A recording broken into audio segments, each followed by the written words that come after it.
The Beatles wrote You're Going to Lose That Girl during one of their most frantic periods in early 1965, and it almost didn't happen at all. John Lennon arrived at his Kenwood home in Weybridge with nothing more than some mean-spirited lyrics about stealing someone's girlfriend and a basic musical idea. Paul McCartney joined him there, and together they hammered out what would become one of their most vindictive songs, a 60-40 collaboration with Lennon taking the lead. The timing was crucial because they only had a few days before heading to the Bahamas to film Help. What makes this song unique is its cold-blooded approach to romance.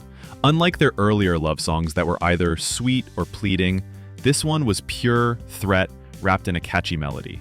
The lyrics came from a real place of aggression.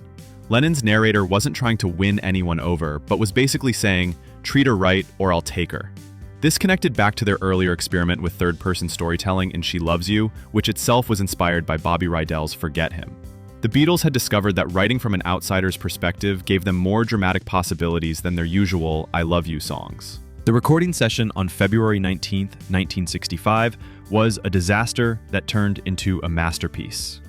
They spent 3 hours in EMI Studio 2, but George Harrison's original guitar solo was so bad they had to scrap it entirely. The problem was Harrison's brand new Fender Stratocaster had heavy gauge strings that made his playing sound tortured, according to music historian Walter Everett.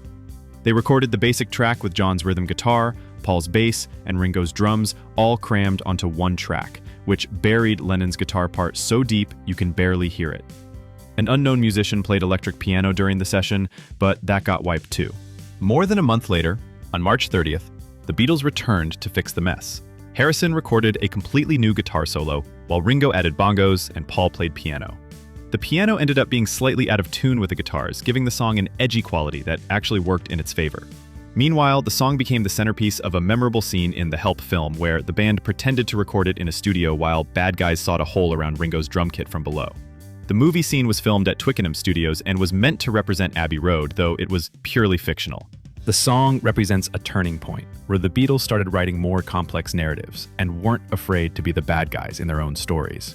It's a musical threat that sounds cheerful, which made it both unsettling and irresistible to listeners who didn't expect such darkness from the Fab Four.